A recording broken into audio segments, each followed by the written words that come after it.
science and video making and merge those together.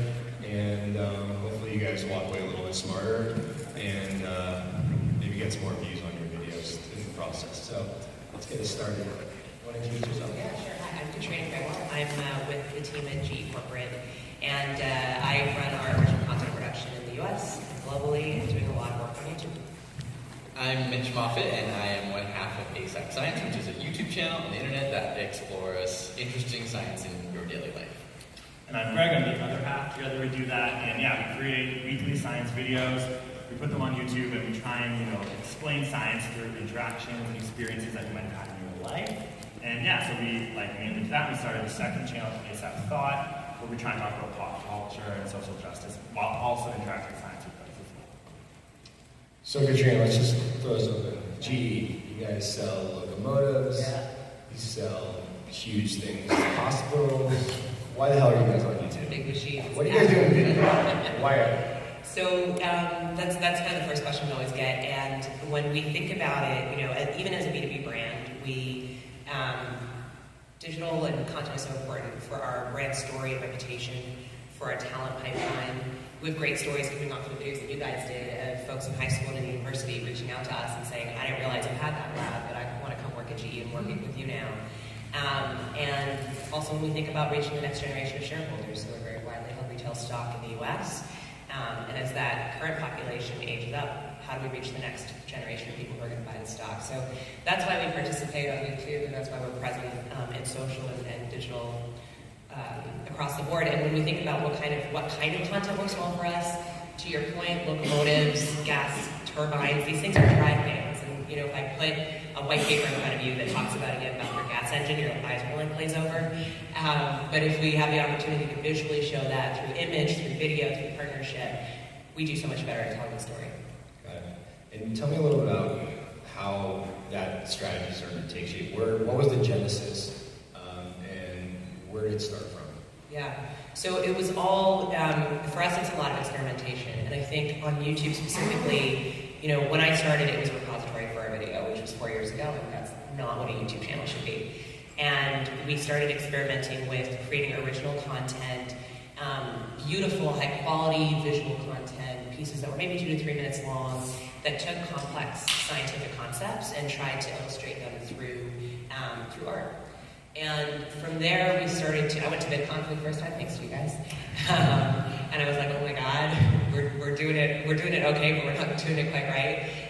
And just getting exposed to creator talent like ASAP Science and others, and understanding that the platform is so much about the personality and the heart and the voices. We started to think a little bit differently about how to program for YouTube specifically. And so, in partnership with you guys, started to run some creator experiments to help us tell the story of science and tech. I mean, we do best when we open our doors, and we don't want to tell our story alone. We want to invite people in to tell it with us. So that's how we got to where we are now. Got it. Should we start by maybe showing the video? Yeah. Or showing Some of the work.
So tell me, we saw a bunch of different stuff in that Sxsw. What are some of the videos that you guys have been doing? Yeah, so we started early with ASAP Science. We had the Slow-Mo guys come to GRC, our Global Research Center. We have a very large R&D organization across the world, and they ran some of our experiments in slow-mo in their tone and told the story their way. It was awesome. We looked at hydrophobic coating, which is that water repellent coating. Cold spray, which is a 3D printing technology. I mean, these are heady things, but when you get to watch them in a slow-mo setting, it's a lot of fun. Yeah, it's really nice. Kid President came by and talked to us about the spirit of invention and how to be an inventor.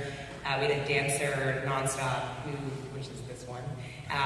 We mixed in partnership with DJ, a song from the sounds of Gene Sheens, and then we had Nonstop come and perform to it at our jet engine test facility in Peoples, Ohio. It was like just an amazing, super, super fun thing. So we've gone all over the place. Nice. Well, you guys are doing some awesome stuff in the video, and I want to talk to you guys now. Tell me a little bit about how you guys got started in this space. Yeah, so we graduated from university, and like many other people, we went through a bit of a crisis where we didn't know what we were going to do.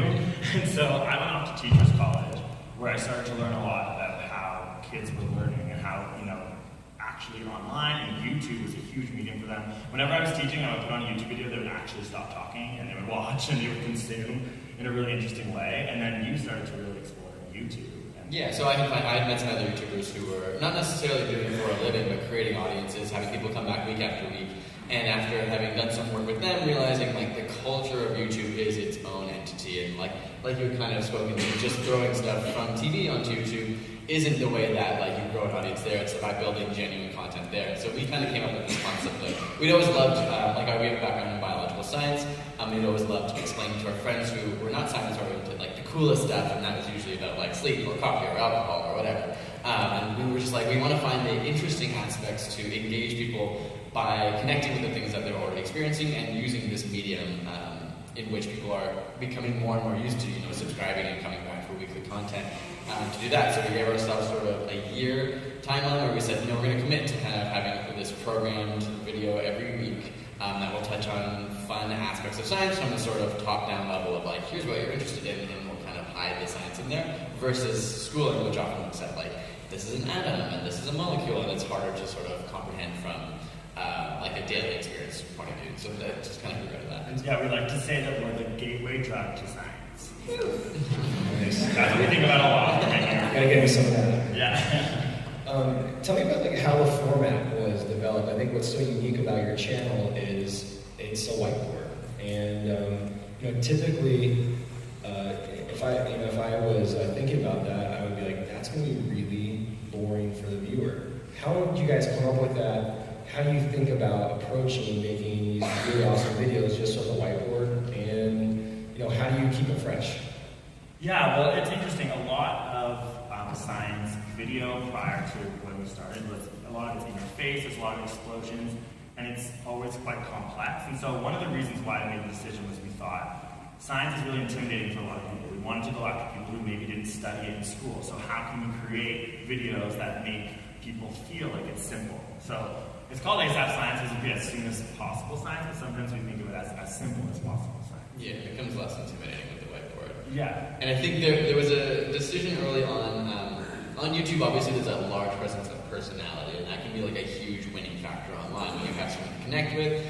It's sort of like another level of entertainment that didn't exist anywhere else, and that's why you have like the rise of vloggers and people who daily vlog, and have people who watch them every single day, millions of people who watch them every single day, just kind of do mundane things. But for us, we really wanted it to be about the science, and so the only way to do that in our mind at the beginning was to strip the personality, like the physical personality out of it, so there was no worry of, I don't like this person, the way they act or the way they teach. It was, you're seeing a video that's about the science of heartbreak, and it's just about that. It has nothing to do with either Greg or I and what our aspirations to be, whatever. It's just about this video, and in that sense, we had the concept that it would be so shareable in that way because it literally is only about the subject matter.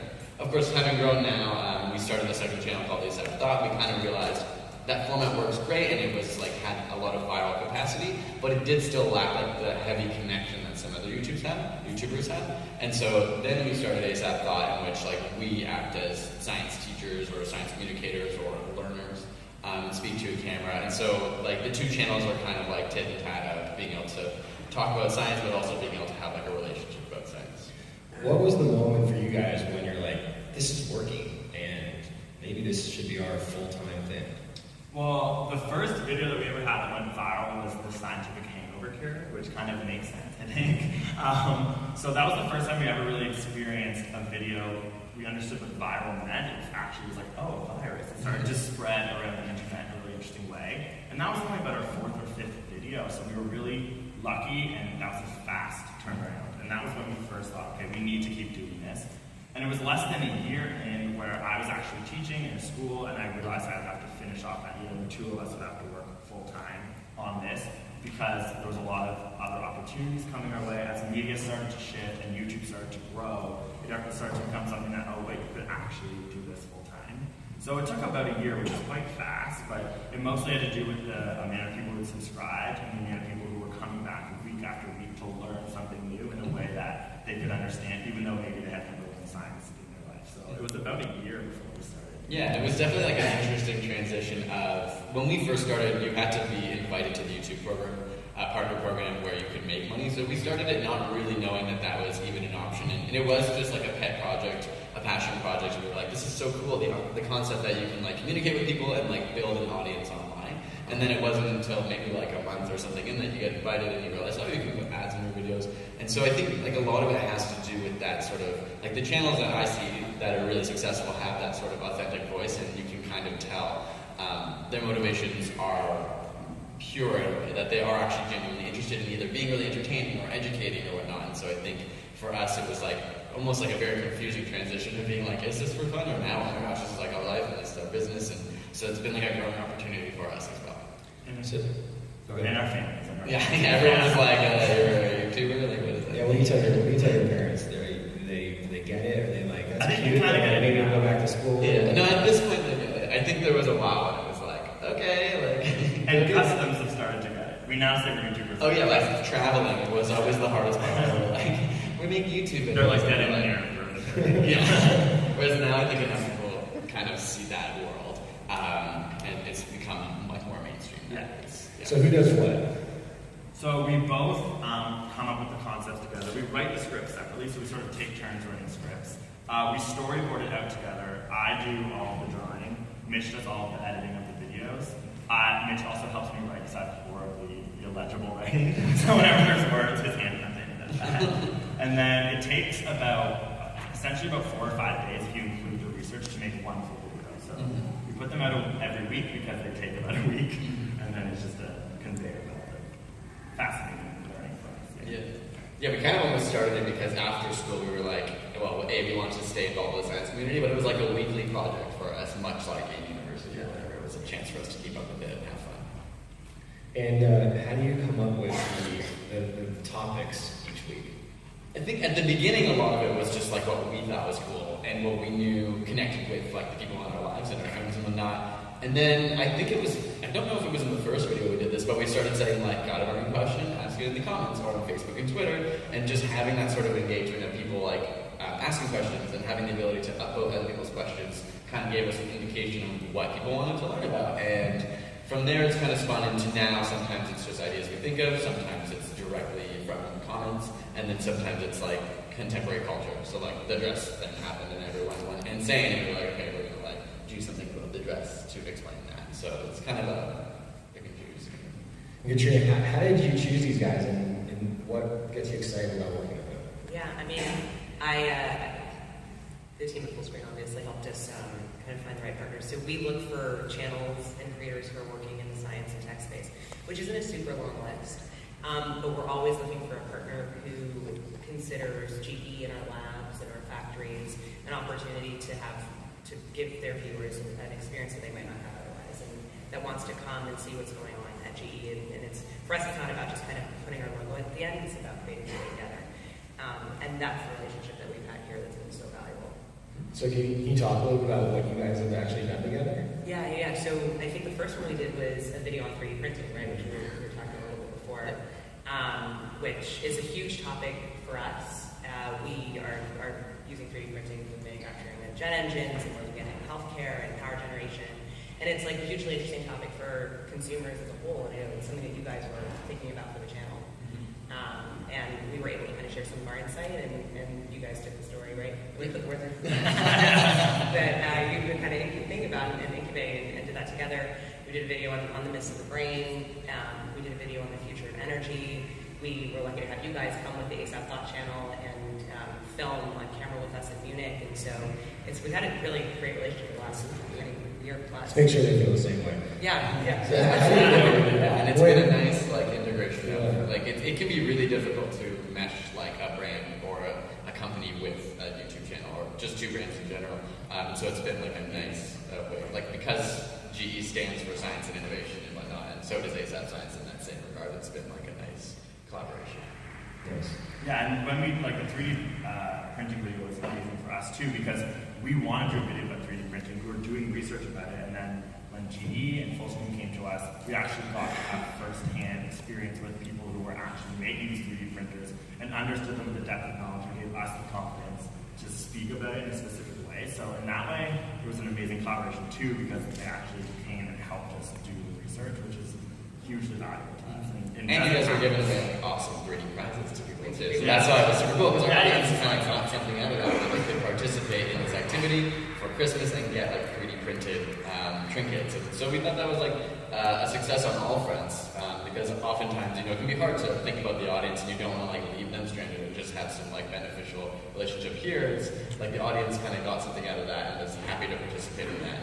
I mean, since the beginning of Sxsw Science, it's always been a struggle and a little bit scary to bring on sponsors for that exact reason. You don't want to just alienate your audience, but in many cases you can find that perfect way where everyone's happy and continue making more videos together. And it's just great. So what was the audience's reaction when they saw you working with GE? It's interesting, our audience, in that specific case where they were giving away the trinkets, they hopped on it and they were really involved and wanted to actually participate in that. But for the most part, I think that they find value and they're almost just proud of us that we're able to work with a company and work and continue to make sure that our videos are coming out in that high quality. And I think that we are really skeptical of who we work with as a science channel, because we work so hard to create a voice of truth and science and knowledge. So I think GE is an example of a brand that works well with our viewers, and they can actually get behind, okay, this makes sense. This information that we're getting is going to be true and honorable, as opposed to many other brands I'm sure you would think of that would be connected with science in the same way. Or would question the integrity of the information, right? So that's always our biggest concern. We don't want our audience to think that we changed or took out some of the science for the sake of a company we're working with, and so GE, we never had that concern. So how do you do that? What's that line as from when you're working with a brand? What is the line that you guys say? This is editorial versus this is how we work with a brand. It's really interesting. That's something that is, I think, really fluid for YouTubers, and it can be a lot of different opinions based on what the channel actually was.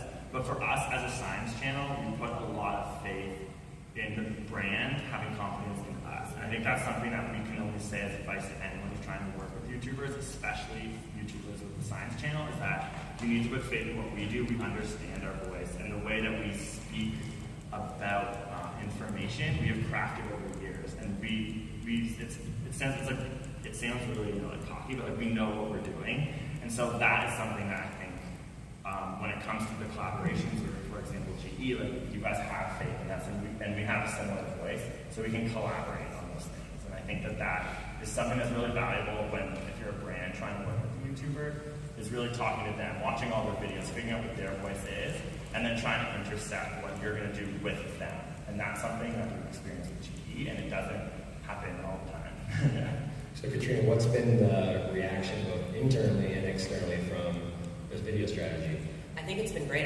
The first couple that we put out were just as an experiment, and suddenly it became the cornerstone of our YouTube strategy. And I think, if you go back to the 3D printing example, the relationship that you guys have with your audience is so meaningful. I think that video was one of the largest traffic drivers to the activation at the end of it. So it's become a really important part of the way that we talk to our audience, and having more humanity and having that voice is, you know, what we want to do. And are you getting young people who are like, geez, doing awesome stuff, and the reaction you guys are you're thinking about in that strategy?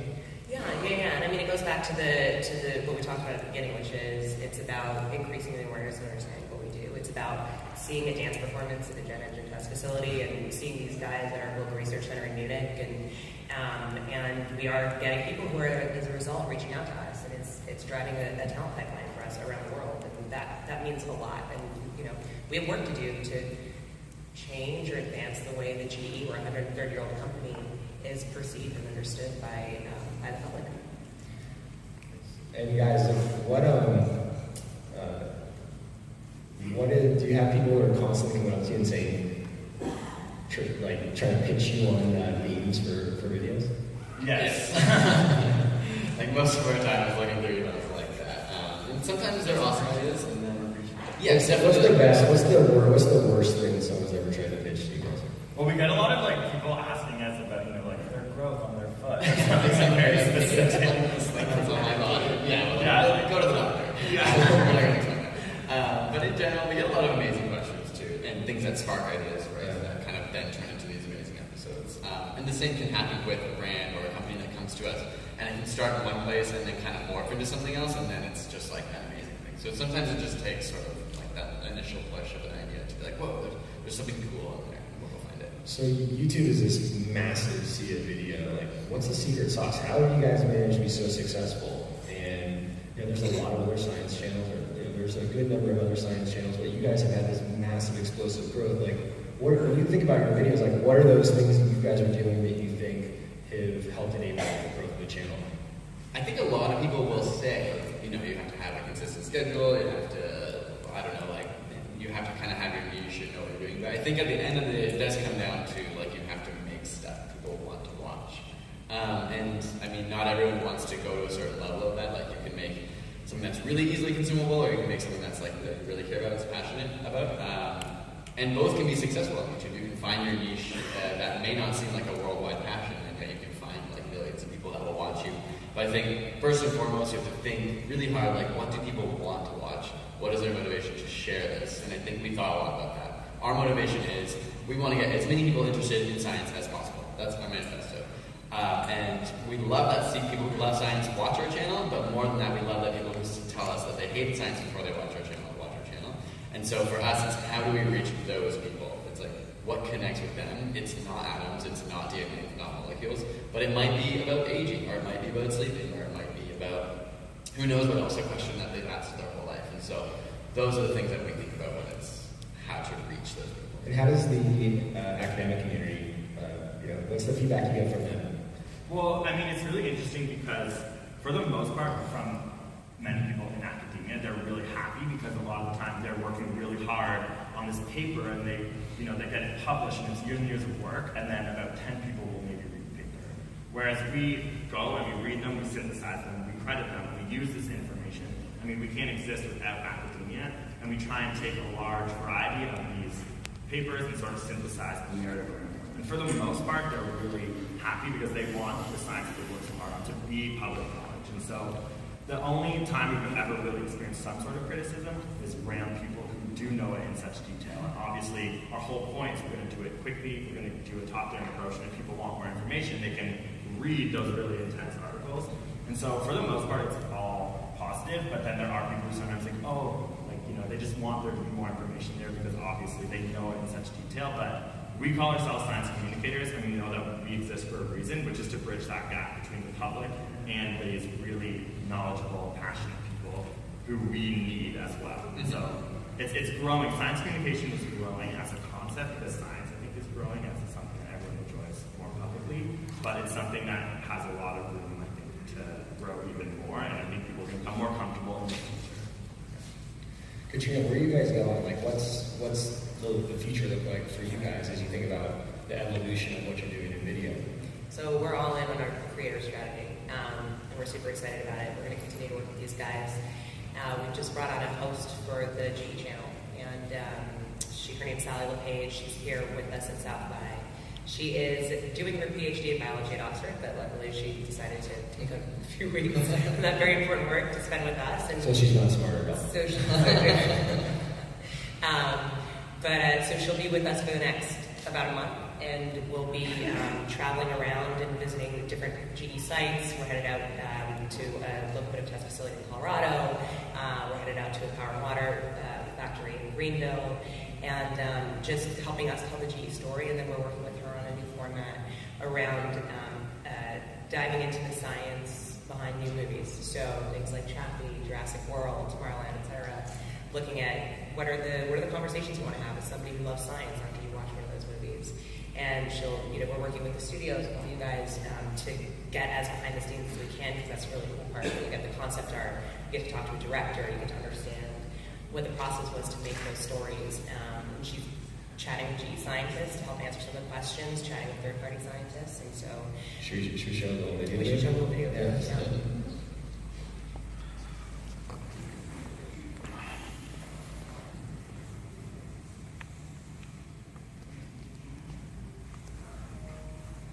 Hello YouTube, I'm Sally LePage and I'm a biologist from Oxford in the UK, and I am GE's first creator in residence.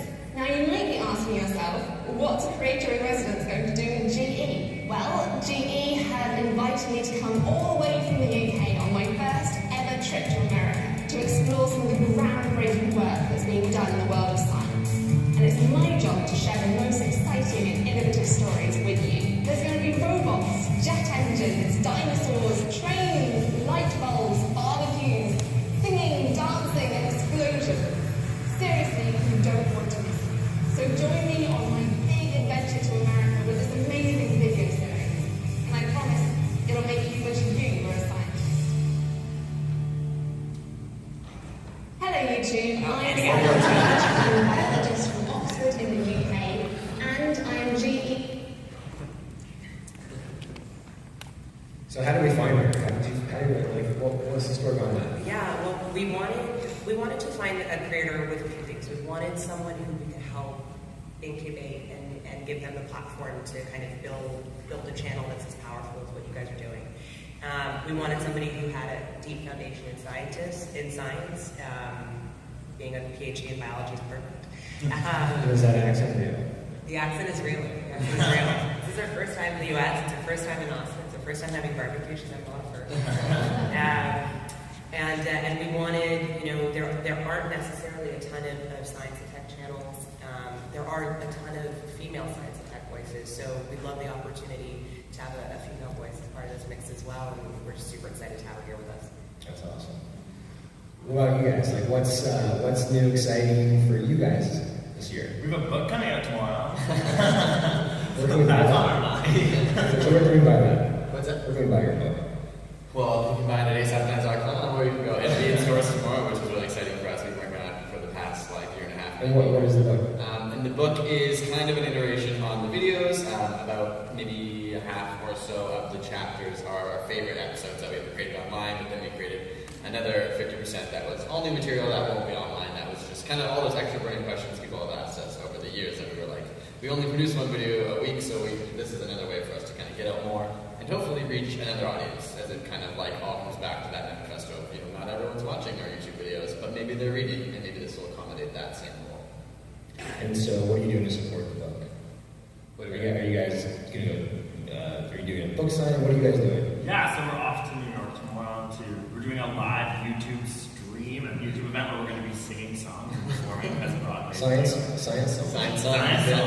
We've written it. Yeah, and then we have signings in New York City and Toronto, where we're from. And then for the most part, we've just been promoting it online. So that's one extension of the YouTube channel that we're working on. We're also trying to think, with GE's manifesto, how we can innovate and create new aspects of our channel. So we're going to continue doing ASAP Science, of course, because it is something that we're passionate about and it works. But on our ASAP Thought channel, we started to figure out ways that maybe we can incorporate other themes like social justice and trying to talk about different ideas through the lens of science. And that's something where we're really trying to focus and trying to figure out how we can take pop culture and mix it with science, which is why the dress was so exciting for us. It's the first time that pop culture has ever talked about science in this specific way. So, yeah. But yeah, it's crazy how like we've been doing this for just maybe 2.5 to 3 years, but even in that time, like on YouTube, that's like ancient. Like we're like ancient now. So it is like, how do you keep innovating and how do you make things new and fresh? And for us, it's like, okay, what is the next step of making Sxsw science and Sxsw thought? Have, you know, step it up a bit. Has your success spurred competition or new channels that look like what you guys do, or how do you think about that? I think it's interesting, like especially in the science community, at least on YouTube in the science community. I'm sure there's like some level of competition, but it's like pretty altruistic in that a lot of the guys and girls all work together and collaborate. And you know, you can. The nice thing about YouTube is that it's not programmed television. You can watch multiple channels. You can work together, share audiences, and answer different questions. And so, in that sense, hopefully, it's inspired other people to do something similar or just in the same genre that we're working. I think that's like the most we could ask for. Yeah. Is that the great thing about YouTube is when you're in high school, for example, you get one science teacher maybe, and maybe they're awesome or maybe they're not. But if you go online, you might get a lot of science teachers, and you can find the one that you love the most. Did you guys have like a specific teacher who turned you on to science? Yeah, that's why I wanted to be a science teacher, because of that. Like the reason I enjoy science and the reason I fell in love with it was because I had a passionate teacher. And as someone who went through a year of teaching science and following a curriculum, it's hard. It's very hard to be that teacher for someone. And I think with Sxsw Science, we're lucky because we figured out a way to do it for more than just a class of, say, 30 people. But for like 2 minutes, like teachers have it way harder. But hopefully we can also enable teachers to like, you know, engage kids in different ways. And that's an exciting part of the whole thing for us when we find that teachers are using it in classrooms and that people are actually watching this content with their teachers in a class. That's like some of the best feedback that we can get. How about you, Tran? Do you ever have a teacher you love for science? No, yes. Did you ever have another Do I teacher? remember any of my childhood? Yeah, I had a teacher I loved. He was a French teacher. Mr. I forgot. I remember his name. Nice. Maybe I love the language, but I also like science. So just Okay, how are we doing for time? Are you still with us? How are we doing for time? It's 4, 3, Nice. So let's talk a little bit about how GE wants to continue working with these guys. What would be like the future of that relationship? I mean, I think we, as you guys, they're thinking about new formats and how they build out their models and go, you know, continue with whiteboard, go beyond the whiteboard. We love opportunities to help experiment with that. So. What about VR? Yes. Yeah. Sxsw Science and VR. Would you guys consider it? Are you pitching us an idea? Are you pitching us an idea? No, I think it's a great idea. I mean, we are creating experiences and programming for VR, and as much as we can, trying to work voices into that. And we're making it all up. So I think it's a great idea. I think you guys want to be in VR. Yeah, sure. Yeah. Well, it will take you one